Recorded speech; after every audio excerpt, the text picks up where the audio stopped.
Hi guys, రీసెంట్గా అమెరికాలో జరిగిన ఎలక్షన్స్లో ట్రంప్ గెలిచిన దగ్గర నుంచి చాలామంది అయితే సంతోషపడుతున్నారు, మెయిన్గా మన ఇండియాలోని వాళ్ళు. అండ్ అక్కడ ఉన్న మన ఇండియా వాళ్ళు చాలా భయపడుతున్నారు అనమాట. సో వాటికి సంబంధించిన కొన్ని రీజన్స్ మనం ఈ వీడియోలో డిస్కస్ చేసుకోబోతున్నాం. ఇది మెయిన్గా ఎవరైతే అబ్రాడ్ వెళ్ళాలనుకున్నారో ఎడ్యుకేషన్ కోసం, అది కూడా యూఎస్ఏకి వాళ్ళ కోసం, అలాగే అక్కడ ఎవరైతే చదువుతున్నారో లేదా H1B కోసం ట్రై చేస్తున్నారో వాళ్ళ కోసం అనమాట. Here are few immigration and foreign policies that Trump could get during his tenure. So మెయిన్గా ఏంటంటే ట్రంప్ తన టెన్యూర్ని జనవరి నుంచి స్టార్ట్ చేస్తారనమాట. జనవరి 2025 నుంచి స్టార్ట్ చేయబోతున్నారు. సో అసలు జనవరి 2025 తర్వాత మెయిన్గా ట్రంప్ ఫోకస్ అంతా కూడా ఫారిన్ పాలసీస్ మీద ఉంటుంది. ఎందుకంటే ట్రంప్ రిపబ్లికన్ పార్టీకి సంబంధించిన వాడు అనమాట. సో బేసిక్గా యూఎస్లో మొత్తం రెండు పార్టీస్ అయితే ఉంటాయి, ఒకటి డెమోక్రటిక్ పార్టీ, ఇంకోటి రిపబ్లికన్ పార్టీ. డెమోక్రసీ అంటే మీ అందరికీ తెలిసిందే, అందరూ సమానం అనేది. డెమోక్రాట్స్ యొక్క ప్రిన్సిపల్స్ కూడా అదే అనమాట. అంటే ఎవరైతే ఒబామా ఉన్నారో, లేకపోతే జో బైడెన్ ఉన్నారో, కమలా హ్యారిస్ ఉన్నారో, వాళ్ళ పార్టీ యొక్క ప్రిన్సిపల్స్ ఏంటి అంటే అందరూ కలిసి ఉండాలి, అందరికీ న్యాయం జరగాలి, ఇలాంటివి. కానీ రిపబ్లిక్ పార్టీ వచ్చేసి నేషనలిస్ట్ పార్టీ.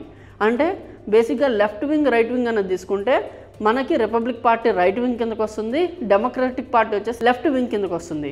సో ట్రంప్ సంబంధించింది రిపబ్లికన్ పార్టీ. రిపబ్లికన్ పార్టీ యొక్క ప్రిన్సిపల్ ఏంటి అంటే అమెరికా ఫస్ట్ అనేది. సో అందుకని ఎప్పుడు కూడా ట్రంప్ తన స్పీచెస్లో అమెరికా ఫస్ట్ అంటూ ఉంటారు అనమాట.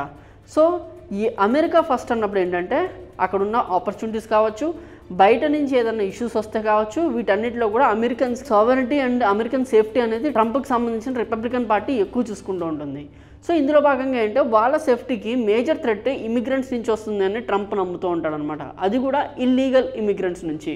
సో అందుకనే మెక్సికో బార్డర్స్ మూసేస్తాను, ఎవరైతే ఇల్లీగల్గా వచ్చి అసైలం కోరుకుంటారో వాళ్ళకి నేను ఎటువంటి H1Bs కానీ లేకపోతే సిటిజన్షిప్ కానీ ఇవ్వలేను అని చెప్పేసి ట్రంప్ చెప్తూ ఉంటాడు తన స్పీచెస్లో. సో అందుకనే రిపబ్లికన్ పార్టీ ఇలా ఉంటుంది కాబట్టి, వాళ్ళ వైఖరి అనేది ఇలా ఉంటుంది కాబట్టి, ఇది బేసిక్గా ఇండియన్స్కి కొంత ఇబ్బంది కలిగించే విషయం అయితే అవ్వచ్చు అనమాట. సో ఫస్ట్ పాయింట్, ఎక్కడ ఇండియన్స్కి ఇబ్బంది కలుగుతుంది అని మనం చూసుకున్నట్లయితే, ట్రంప్ బేసిక్గా ఆటోమేటిక్ గ్రీన్ కార్డ్ అనే దాన్ని మొత్తంగా తీసేయాలనుకుంటున్నాడు అనమాట. ఇది తన పొలిటికల్ స్పీచెస్లో కూడా తను చెప్పాడు క్యాంపెయిన్స్లో అప్పుడు. ఏంటి అంటే బేసిక్గా ఏంటంటే ఒక స్టూడెంట్ వీసా మీదో లేకపోతే వర్క్ వీసా మీద ఇండియన్స్ ఒకవేళ అమెరికాకి వెళ్ళారనుకోండి, మీరు ఇంకొకళ్ళు కలిసి ఎవరైనా పాపకో బాబుకో అక్కడ జన్మనిస్తే వాళ్ళు బై బర్త్ అమెరికన్ సిటిజన్స్ అయిపోతారు. సో బేసిక్గా వాళ్ళకి గ్రీన్ కార్డ్ వచ్చేస్తున్నట్లు అవుతుంది అనమాట. ఇది ఇప్పుడు దాకా ఉన్న రూల్. సో దీన్ని స్క్రాప్ చేయబోతున్నారు అనమాట ట్రంప్. ఎందుకంటే ఇలా వచ్చేసి వాళ్ళకి అనేసి వాళ్ళ పిల్లలు ఉన్నారన్న సాకుతో అక్కడే ఉండిపోతున్నారు చాలామంది అనేది తను తీసుకుంటున్నారు. సో అందుకని తను ఏమంటున్నాడంటే ఎయిదర్ ఆఫ్ ది పేరెంట్స్, అంటే అటు హస్బెండ్ కావచ్చు లేకపోతే ఇటు వైఫ్ కావచ్చు, ఎవరో ఒకరికి గ్రీన్ కార్డ్ ఖచ్చితంగా ఉంటే అప్పుడు మాత్రమే వాళ్ళకు పుట్టిన పిల్లలకి ఆటోమేటిక్ గ్రీన్ కార్డ్ ఇవ్వడం అనేది జరుగుతుంది అంటున్నారు. సో ఈ ఆటోమేటిక్ గ్రీన్ కార్డ్ అనే ఒకటి ఏదైతే ఉందో దాని నుంచి మేజర్గా బెనిఫిట్ పొందింది ఇండియా అనమాట. ఇండియన్స్ ఎక్కువగా అక్కడికి వెళ్ళి ఇలాంటివి చేసి పిల్లలకి గ్రీన్ కార్డ్ తెచ్చుకోవడం అనేది చేస్తూ ఉంటారు. బేసిక్గా ఇది జరిగేది ఎప్పుడు కూడా, కానీ ఇప్పటి నుంచి అలాంటిది కుదరదు అనమాట. సో ఇది ఇండియన్స్కి చాలా ఇబ్బంది పెట్టే విషయం అయితే అవ్వచ్చు.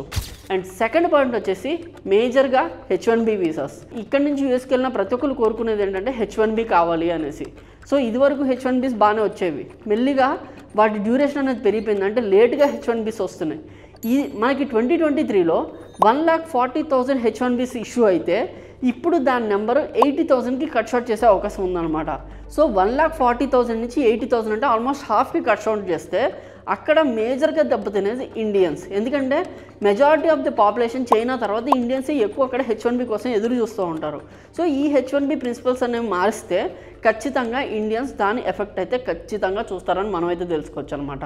అండ్ థర్డ్ విషయానికి వచ్చేసి ఏంటంటే చాలామంది భయపడుతున్న విషయం మేజర్గా స్టూడెంట్ వీసాస్. స్టూడెంట్ వీసాస్ కోసం ఎవరైతే వెళ్తున్నారో స్టూడెంట్స్, ఇది వరకు ట్రంప్ ఎప్పుడైతే ఫస్ట్ టైం గెలిచాడో అప్పుడు ఆ వీసాస్ అనేది చాలా తగ్గిపోయినాయి. ఎందుకంటే ఆ టైంలో నేను కూడా యూఎస్ వీసా కోసం ట్రై చేశాను, నాకు రాలేదు, ఆల్మోస్ట్ 3 times రిజెక్ట్ అయింది. అండ్ ఆస్ట్రేలియా వీసా నాకు రావడం వల్ల నేను ఆస్ట్రేలియా వెళ్ళి అక్కడే ఉండడం అనేది జరిగిందనమాట. కానీ మళ్ళీ అలాంటి టైం తిరిగి వచ్చే అవకాశం అయితే ఉంది. ఎందుకంటే ఆబ్వియస్గా ఇమిగ్రేషన్ పాలసీ స్ట్రిక్ట్ చేస్తారు అండ్ వీసాస్ ఇవ్వడం అనేది తక్కువ చేస్తారు, మాస్ రిజెక్షన్స్ జరిగే అవకాశం ఉందని కొంతమంది అయితే భయపడుతున్నారు. ఇది పాయింట్ నెంబర్ 3. కానీ పాయింట్ నెంబర్ 4 దీనికి కాంట్రడిక్షన్గా ఉంది. ఎందుకంటే ట్రంప్ది ప్రో ఎకనామిక్ గవర్నమెంట్ అనమాట. అంటే ఎకనామీని ఎలాగైనా బిల్డ్ చేయాలి అనే ఒక మైండ్ సెట్ ట్రంప్కి ఎప్పుడు కూడా ఉంటుంది, because he's a business man. So అందులో భాగంగా మెజారిటీ ఆఫ్ ది యూఎస్లో బిజినెస్ జరిగేది ఇండియన్ స్టూడెంట్స్ వల్లే.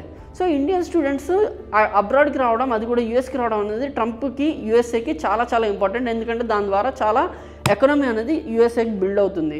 కొంతమంది ఇమిగ్రేషన్ అనలిస్టులు చెప్తుంది ఏంటంటే ఖచ్చితంగా ట్రంప్ అయితే వీసాస్ ఇదివరకులాగే ఇష్యూ చేస్తారు, బట్ స్క్రూటినీ అనేది ఖచ్చితంగా జరుగుతుంది. ఇదివరకు చిన్న చిన్న డాక్యుమెంట్స్ లేకపోయినా, ఒకవేళ బ్యాంక్ స్టేట్మెంట్ సరిగ్గా లేకపోయినా, కొన్ని పేరెంటల్ ప్రాపర్టీస్ సరిగ్గా లేకపోయినా ఓకే తోసేసేవాళ్ళు అనమాట లాస్ట్ 4 years బ్యాక్. కాకపోతే ఇప్పుడు అలా ఉండకపోవచ్చు. ఎవ్రీ డాక్యుమెంట్ కూడా ఇమిగ్రేషన్ రూల్స్కి అబైడ్ అయి ఉండాలి. అలా ఉన్నప్పుడు మాత్రమే వాళ్ళకి వీసా ఇచ్చే అవకాశం ఉంది అని ఇమిగ్రేషన్ స్పెషలిస్టులు అయితే చెప్తున్నారు అనమాట. కాబట్టి ఎవరైతే యూఎస్ఏకి వెళ్తున్నారో, యూఎస్ఏకి వెళ్ళాలి అనుకుంటున్నారో వాళ్ళందరూ కూడా డాక్యుమెంట్స్ స్ట్రిక్ట్గా వెరిఫై చేసుకోండి. ఎటువంటి ఇష్యూస్ లేకుండా డాక్యుమెంట్స్తో చూసుకోండి. మేబీ మీకు వీసా వచ్చే అవకాశం ఉంది. కానీ 5th పాయింట్ ఏంటి అంటే అక్కడికి వెళ్ళిన తర్వాత రెగ్యులేషన్స్ అయితే చాలా స్ట్రిక్ట్గా ఉండబోతున్నాయని అయితే మనకు తెలుస్తుంది. ఆబ్వియస్గా ఇప్పుడే పార్ట్ టైం జాబ్స్ అనేవి చాలా తక్కువ దొరుకుతున్నాయి.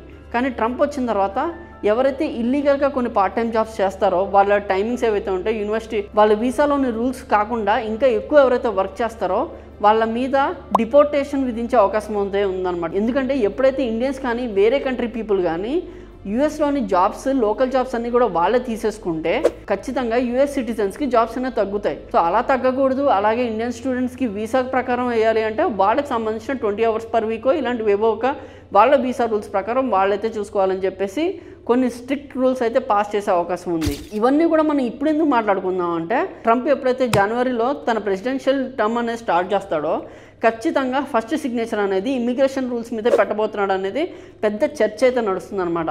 సో ఇమిగ్రేషన్ అంటే ఆబ్వియస్గా డాలర్ డ్రీమ్స్తో ఉన్న ఇండియన్స్కి అది చాలా చాలా ఇంపార్టెంట్. కాబట్టి ఈ 5 ఇంపార్టెంట్ థింగ్స్ అయితే మీకు చెప్పాలనుకుని ఈ వీడియో చేయడం అనేది జరిగింది.